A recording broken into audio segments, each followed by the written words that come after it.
Meu filho me enviou uma caixa de biscoitos pelo aniversário dele, mas eu os dei para a sogra dele. 63 não parece nada realmente, não é uma data marcante, não é um número redondo, simplesmente soa cansado. Passei a manhã como sempre faço, café preto, palavras cruzadas, o rangido do balanço da varanda debaixo de mim e a vista de um gramado que se recusa a ficar verde. Não importa o quanto eu o regue. Estava silencioso, confortável, naquele tipo de solidão ao qual me acostumei desde que Ezra parou de falar comigo. Então veio a batida. Não era a batida impaciente do carteiro nem o vizinho vendendo cupons. Apenas uma batida e depois o som de passos se afastando. Abri a porta e vi a caixa, papel pardo simples cuidadosamente colado. Uma fita azul fina amarrada uma vez ao redor do meio. Não havia dúvida quanto à caligrafia. Eu não a havia 3 anos, mas a reconheceria de olhos fechados. Ezra escrevia como um projeto de arquitetura, preciso, sem curvas desperdiçadas, sempre com tinta azul. Eu não a abri imediatamente. Fiquei ali descalça no capacho, encarando as letras bem desenhadas soletrando meu nome, Marlene Grieves. Eu sussurrei em voz baixa, como se pudesse soar diferente vindo dele. Lá dentro, coloquei o pacote na mesa da cozinha. O café já estava frio. Reaqueci e me sentei, com as mãos dobradas no colo, como se estivesse esperando ser chamada. Após 3 anos de silêncio, nem sequer um cartão quando tive pneumonia, nenhuma palavra quando minha irmã faleceu. Agora isso. Eventualmente a curiosidade venceu. Dentro do papel havia uma caixa branca e dentro dela, aninhados em papel de seda como se fossem frágeis, estavam biscoitos, dezenas deles cuidadosamente decorados, cada um diferente. Flores azuis, folhas douradas, estrelas polvilhadas com açúcar, todos feitos à mão. Ezra nunca tinha assado um biscoito na vida. Nenhum bilhete exceto um pequeno cartão colado no lado de dentro da tampa. Feliz aniversário, mãe. Vamos recomeçar. Segurei o cartão como se pudesse desaparecer se eu piscasse. Minha garganta apertou, não exatamente um nó, mas aquela dor suave que aparece quando você quer que algo seja real, mas ainda não confia. Eu não os comi. Queria, mas não comi. Talvez fosse orgulho, talvez fosse medo, ou talvez fosse algo mais silencioso, algo que eu não sabia nomear, mas não queria ignorar. Coloquei um biscoito em um pequeno pote de plástico, fechei bem e coloquei na geladeira. O restante eu reembalei cuidadosamente. Ruth Langford morava a apenas 15 minutos de distância, sogra de Ezra. Ela sempre foi boa comigo, especialmente quando Ezra começou a se afastar. Achei que se alguém merecia algo doce, era ela. E parecia mais fácil dá-los do que ficar me perguntando o que significavam. Naquela tarde, fui até lá. O sol estava baixo o suficiente para lançar aquela luz laranja suave nas árvores, e os sinos de vento dela já dançavam. Entreguei a caixa com um sorriso, ignorando os protestos dela. Mais tarde, em casa, fiquei na porta olhando para o espaço vazio na mesa onde o pacote estivera, e tentei não me sentir aliviada por ele ter ido embora. Na manhã seguinte, justo quando eu estava servindo o café, o telefone tocou. Eu estava no meio de servir a segunda xícara de café quando ele tocou. O som me assustou. Fazia muito tempo que ninguém ligava tão cedo, e mais tempo ainda desde que aquele número apareceu na tela. Ezra. Não atendi imediatamente. Minha mão pairava sobre o telefone como se pudesse me queimar. O toque soou mais uma vez antes que eu atendesse. Alô? Oi, mãe. A voz dele, suave e casual, deslizou pela linha como se nada tivesse acontecido, como se 3 anos de silêncio não tivessem se instalado entre nós como sedimento. Feliz aniversário. Um pouco atrasado, eu sei. Ezra. Sentei devagar, segurando a caneca com as 2 mãos. Recebi seu pacote. É, uma risadinha suave. Eu não sabia se você receberia. Não sabia se abriria, na verdade. Abri. Foi inesperado. Houve uma pausa e então ele perguntou, um pouco casual demais. E aí, como estavam? Os biscoitos? Eu respirei fundo. Ah, eu não comi. Dei para Ruth. A linha ficou em completo silêncio. Afastei o telefone do ouvido para ver se a ligação tinha caído. Não tinha. Você deu para Ruth? A voz dele estava diferente agora, mais aguda, o calor havia evaporado. Sim, eu disse lentamente. Ela sempre adorou doces. E eu, bem, não sabia o que fazer com eles. Ele não falou por um longo momento. Eu podia ouvir a respiração dele, apertada e irregular. Então, baixinho a princípio, mas com intensidade crescente. Você fez o quê? As palavras bateram como um tapa. Pisquei, atordoada.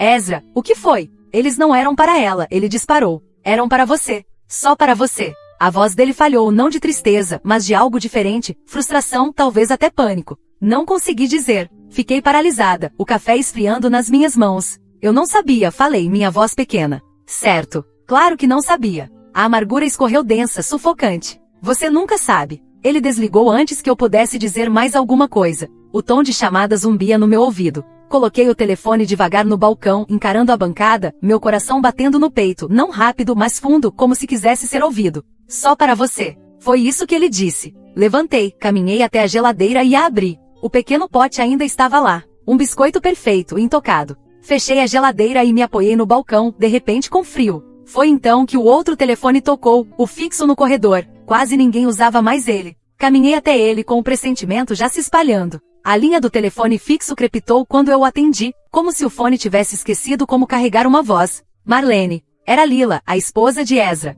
Sim, a voz dela estava tensa, quebradiça. É a Ruth. Ela está no hospital. Sentei sem perceber. O que aconteceu? Ela desmaiou esta manhã, vomitando, desorientada. Achei que fosse gripe, mas piorou. Ela não conseguia ficar de pé. Estava confusa. O pronto-socorro disse que não encontraram nada definitivo. Estão fazendo exames agora. Minha boca secou. Ela comeu algo em comum? Uma pausa. Ela mencionou biscoitos. Disse que você os trouxe. Trouxe. Dei a ela a caixa que o Ezra me mandou. Lila não disse nada. Eu podia ouvir sons de hospital ao fundo, monitores, saltos sobre o piso de azulejo, um carrinho rangendo pelo corredor. Você acha que eles podem ter deixado ela doente? Ela finalmente perguntou. Engoli seco. Não sei. Eu mesma não comi nenhum. Outro silêncio. Se você lembrar de algo, qualquer coisa, vai me avisar? Sim, sussurrei. Claro. Desligamos. E eu fiquei ali, à meia luz, encarando a parede. O sol da tarde havia desaparecido e deixado a sala de estar em uma névoa opaca.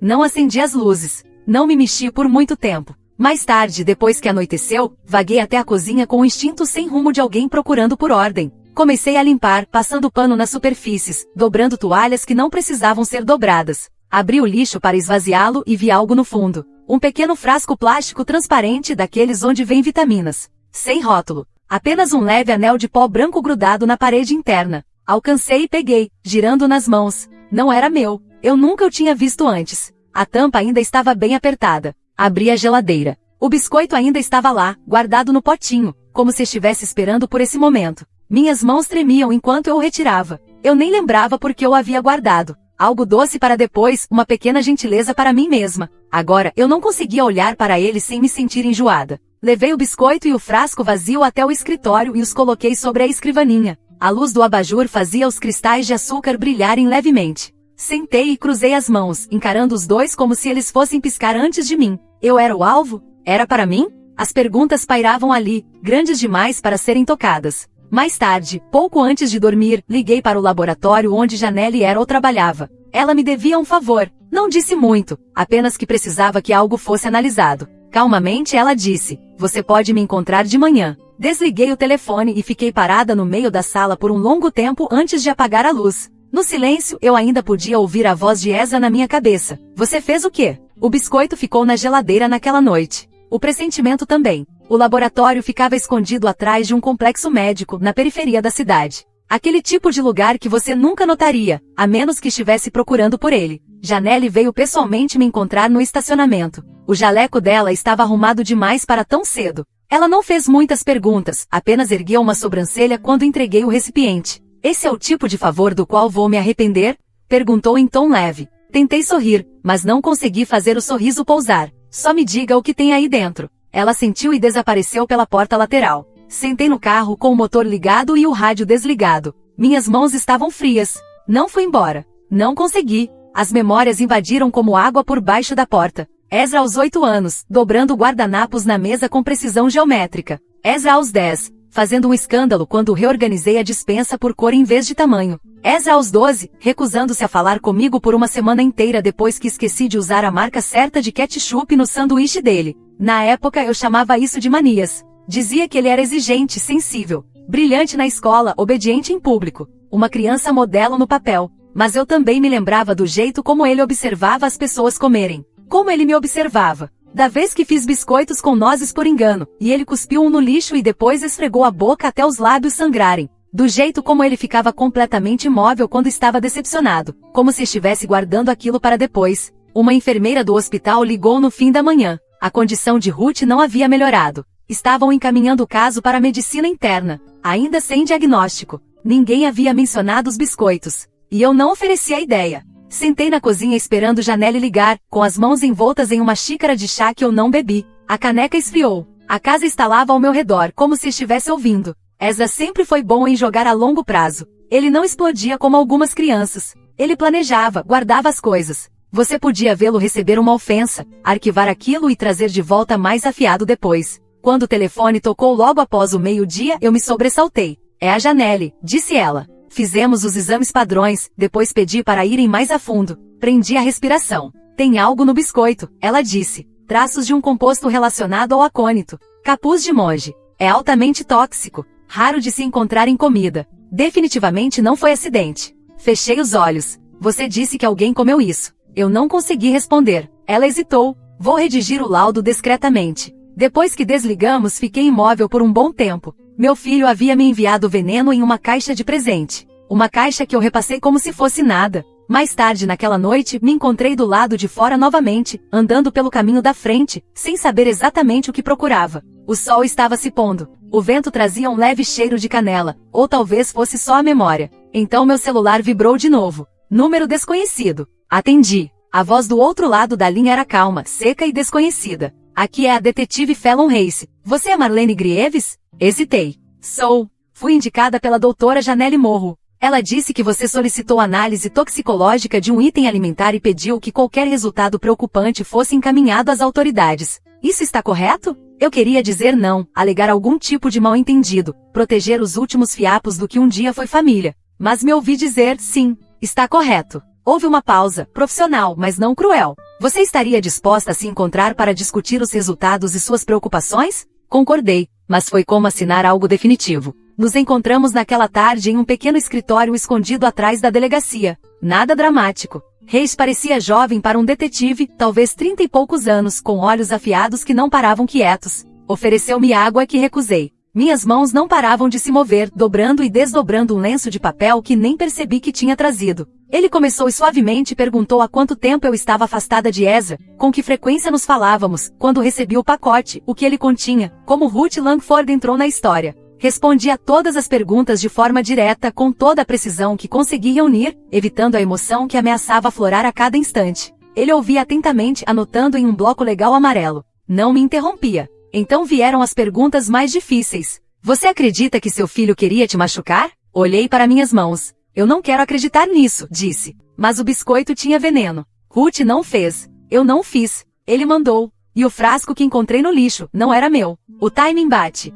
Algum motivo para ele querer te machucar? Financeiro? Tensão familiar? Estremeci. Ele guarda ressentimento. Sempre guardou, acho. Me culpa por coisas que eu não consegui consertar. Rei já sentiu levemente, mas vi a dúvida pairando entre os olhos dele. Tudo que eu tinha era um biscoito envenenado e um pressentimento. Sem impressões digitais. Sem testemunhas. Sem confissão. Ele se inclinou para frente. Você estaria disposta a entregar o biscoito e o frasco como evidência? Nos deixar abrir um processo formal? Hesitei. Parecia traição. Mesmo sabendo melhor. Mesmo sabendo que Ezra tinha feito o primeiro movimento. Sim, disse por fim. Se houver qualquer chance de que ele já tenha feito isso antes, ou de que faria de novo, eu não posso ignorar. Ele assentiu e se levantou, sinalizando o fim do encontro. Registraremos os itens e manteremos você informada. Se algo mudar, por favor, me ligue diretamente. Quando saí da delegacia, o céu já começava a escurecer. Entrei no carro, tranquei as portas por hábito e fiquei ali com as mãos sobre o volante. Não era exatamente culpa. Era algo mais antigo, mais profundo. O conhecimento de que a maternidade não termina só porque o filho mudou. A parte de mim que um dia fez os lanches da escola de Ezra agora estava quieta e atônita, tentando entender como o menino que criei se tornou o homem que me enviou uma caixa de veneno embrulhada com fita. Aquela noite, eu não dormi. Deixei a luz do corredor acesa. Cada rangido da casa me fazia sentar e escutar. Pela manhã eu já tinha decidido. Se ele não queria que eu soubesse do que era capaz, deveria ter sido mais cuidadoso. Eu iria vê-lo, não como mãe, mas como a mulher que ele subestimou. E eu levaria um gravador. Ezra atendeu a porta com um sorriso tenso, do tipo que não chega aos olhos. Estava mais magro do que eu lembrava, como se algo dentro dele estivesse sendo lentamente esvaziado. Mãe, ele disse, abrindo espaço. Isso é uma surpresa. Forcei um sorriso. Soube da Ruth. Quis saber como ela está. Ele assentiu, fazendo um gesto para que eu entrasse. Ela ainda está no St. Luke's. Lila está com ela. Acham que há algum tipo de vírus. Assenti como se acreditasse. O telefone no bolso do meu casaco já estava gravando. A cozinha dele estava impecável, como sempre, um lugar onde tudo tinha seu lugar, até o ângulo do bloco de facas. Mantive meu tom leve. Sinto muito por não termos conversado mais no outro dia, disse. Os biscoitos estavam lindos. Ezra arqueou uma sobrancelha. Estavam? Observei o rosto dele. Na verdade, eu não provei. Ruth adorou. Disse que o em forma de estrela era o favorito dela. Lá estava, o lampejo. Quase imperceptível, mas suficiente. Os olhos dele se estreitaram por apenas um segundo, e a voz suavizou. Ruth escolheu a estrela? Eu não havia dito o formato que ela comeu, apenas que ela gostou de um. Sim, disse lentamente. Ela comentou. Ele se virou para a pia, enxaguando um copo que não precisava ser lavado. Ela sempre escolhia qualquer coisa bonita. Sempre mais preocupada com a estética do que com o que havia por baixo. Estudei-o. Você nunca me disse que tinha começado a assar. Ele riu, mas soou estranho. Hobby novo. Boa maneira de relaxar. Onde você aprendeu a usar acônito? Ele congelou. Não visivelmente nem de forma dramática, mas algo se alterou na postura dele, uma quietude que indicava que estava decidindo como reagir. Não sei o que é isso, respondeu rápido demais.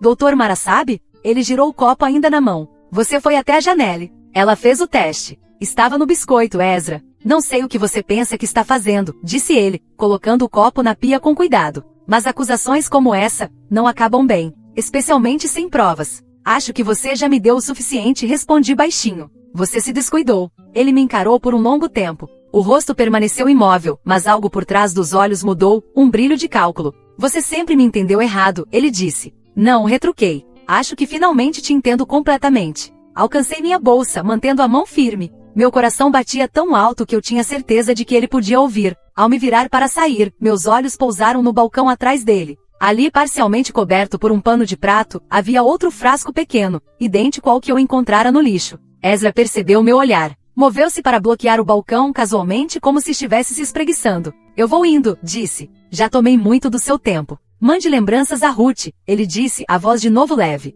Saí para o ar frio, com cada nervo do meu corpo em alerta. O telefone no bolso do meu casaco ainda estava gravando. Só parei a gravação quando já estava no meu carro, portas trancadas, motor ligado. Enviei o áudio para o detetive Reis antes que pudesse mudar de ideia. E então dirigi direto para o St. Luke's. Ruth ainda estava inconsciente. Lila estava ao lado dela, os olhos vermelhos. Contei a ela o que precisava contar. Tudo. Quando saí, o sol já havia se posto e o céu estava pesado. Aquela noite, dormi no sofá com a luz do corredor acesa, o telefone ao meu lado. Não fechei os olhos por mais que alguns minutos de cada vez. Quando ele finalmente tocou às 3 da manhã, eu nem me mexi. O detetive Reis ligou logo após o nascer do sol. O áudio era suficiente. Com os resultados toxicológicos e o relatório médico de Ruth, conseguiram o mandado de que precisavam. Ezra foi detido antes do meio-dia. Silencioso. Composto. Como se tivesse ensaiado. Eu não fui até a delegacia. Não havia mais nada a dizer. Ruth acordou lentamente nos dias seguintes, confusa, depois grata, depois silenciosa.